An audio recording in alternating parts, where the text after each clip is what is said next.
June 22nd, 2025. A date etched in the annals of history. The world is on edge, a collective breath held in anticipation and dread. News outlets around the globe broadcast the unfolding events, each headline painting a grim picture of escalating tensions, as the conflict between Iran and its adversaries explodes into open warfare. Years of simmering disputes have finally reached a boiling point, unleashing a torrent of military action. U.S. forces have joined Israel, solidifying a long-standing alliance amidst the chaos. In striking Iranian nuclear facilities, a move that sends shockwaves across the international community. The strikes are precise, calculated to cripple Iran's nuclear capabilities, marking a dramatic escalation, one that threatens to engulf the entire region in flames. The skies are filled with fighter jets, and emergency military briefings are underway in capitals worldwide. With global consequences, stock markets plummet, and world leaders scramble to find a solution, any solution, to avert further disaster. Years of failed diplomacy, countless hours spent in fruitless negotiations, and mounting suspicion over Iran's nuclear ambitions have eroded trust and paved the path to this perilous moment. The international community's inability to verify Iran's nuclear program, fueled the flames of distrust, have led to this moment, a moment of reckoning, a point of no return. The breakdown of international agreements, once seen as safeguards against conflict, now lie in tatters. And relentless provocations, each act of aggression pushing the boundaries of tolerance, have pushed the region to the brink. The Middle East, a powder keg of geopolitical tensions, is now on the verge of explosion.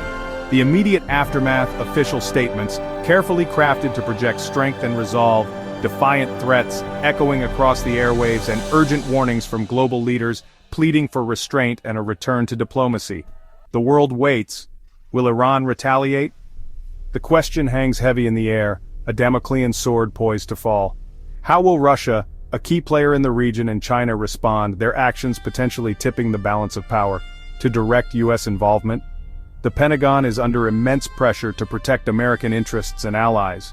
The decisions made now, behind closed doors in high-level government meetings, could reshape the Middle East for decades, altering alliances and redrawing the map of the region with the risk of a wider, uncontrollable conflict.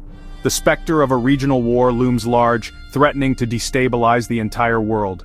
Civilian casualties are mounting, a tragic consequence of the escalating violence, and the psychological toll is immense, leaving scars that may never fully heal. This is not just about geopolitics, it's about human lives, about families torn apart. Millions of lives are being upended, forced to flee their homes in search of safety, by choices made far from the front lines, choices that will determine the fate of a region, and perhaps, the world. The crisis escalated rapidly after Israel's unilateral airstrikes on June 13, 2025. Israel targeted Iranian military and missile sites, provoking immediate missile and drone retaliation from Tehran. The world watched as casualties mounted, hundreds dead in Iran, dozens in Israel. Calls for restraint were ignored as both sides locked into a cycle of retaliation. Today, the U.S. joined Israel in a coordinated assault on Iran's key nuclear facilities, Fordow, Natanz, and Isfahan.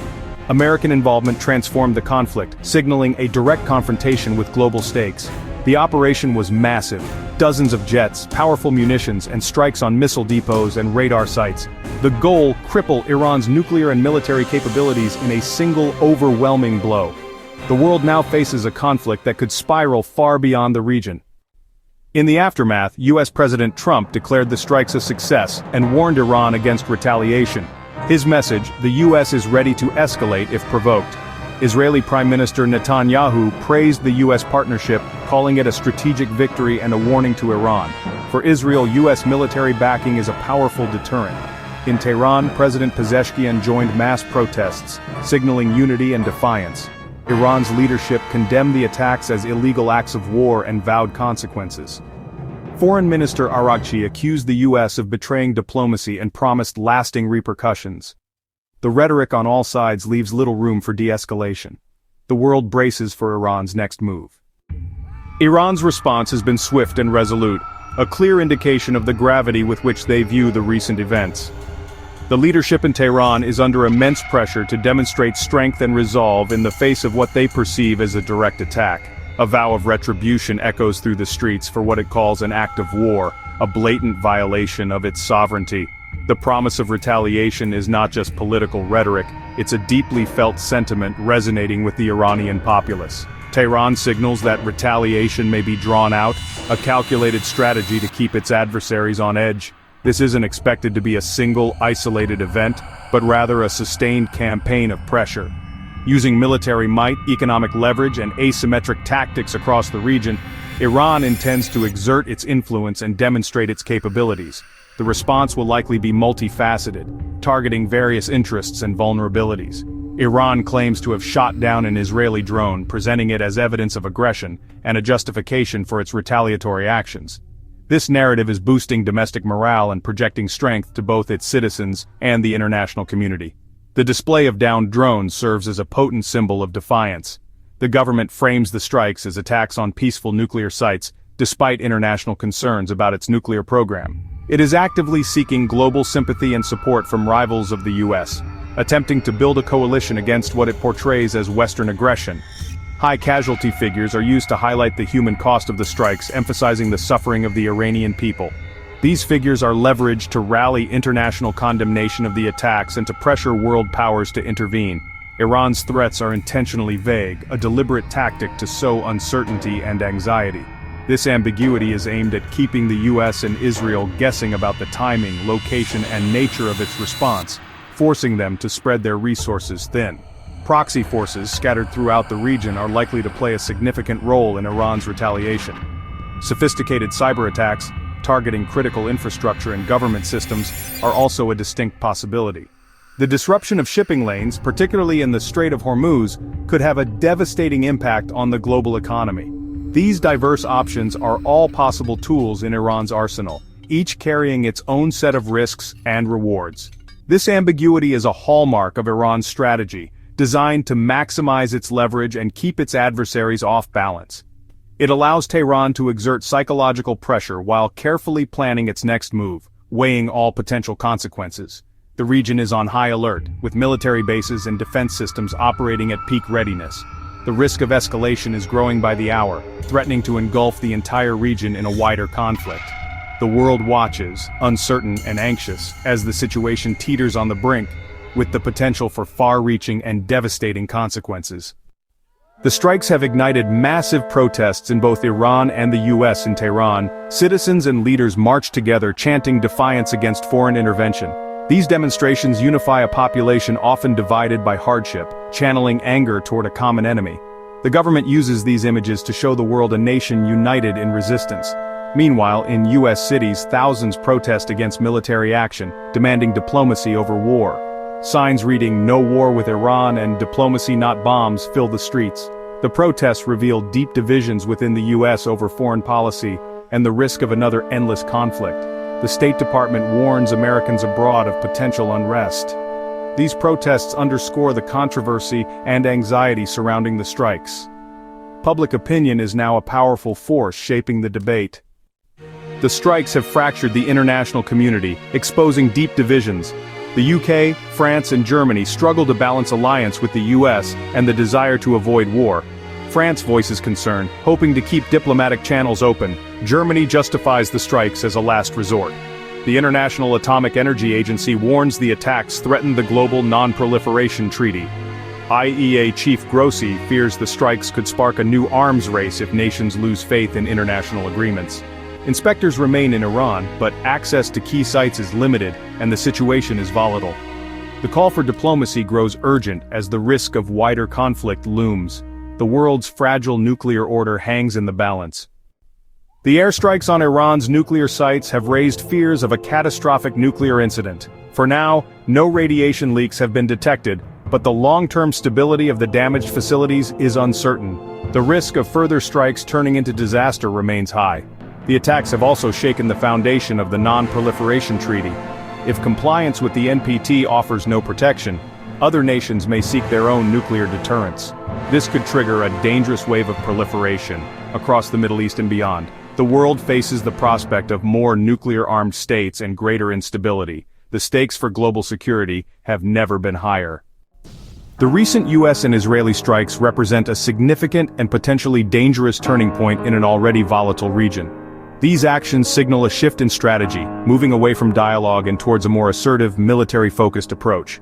It appears diplomacy has faltered, perhaps even failed, and military brinkmanship has now firmly taken over as the primary means of engagement.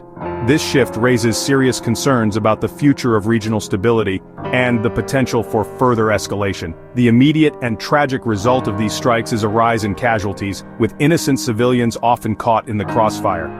The human cost of this conflict is a stark reminder of the urgent need for de-escalation. We are also witnessing a vengeful Iran, a nation feeling threatened and potentially more determined than ever to pursue its own strategic objectives, further complicating the geopolitical landscape.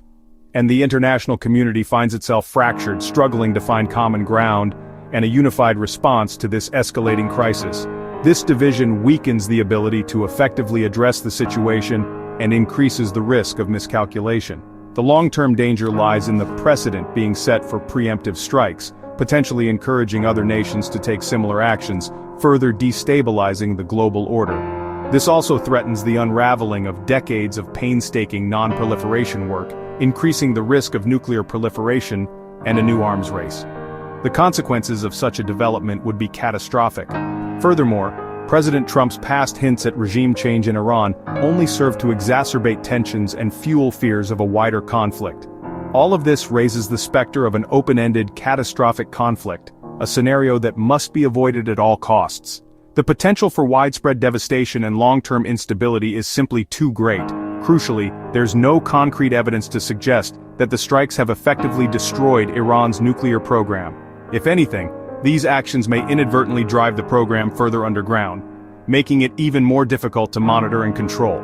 Therefore, restoring stability and preventing further escalation demands an immediate and unconditional ceasefire from all parties involved. Following a ceasefire, renewed diplomatic efforts are essential, with global powers acting as impartial mediators to facilitate constructive dialogue. Only sustained and meaningful dialogue can ultimately prevent a wider war, a war that would have devastating consequences for all involved. Such a conflict would not only devastate the region but also have far-reaching and destabilizing effects on the entire world. The current cycle of violence must be broken decisively before it's too late. We must act now to prevent it from spiraling completely out of control, leading to irreversible damage and widespread suffering. The ultimate responsibility for securing peace rests with world leaders, who must demonstrate courage, wisdom, and a commitment to dialogue.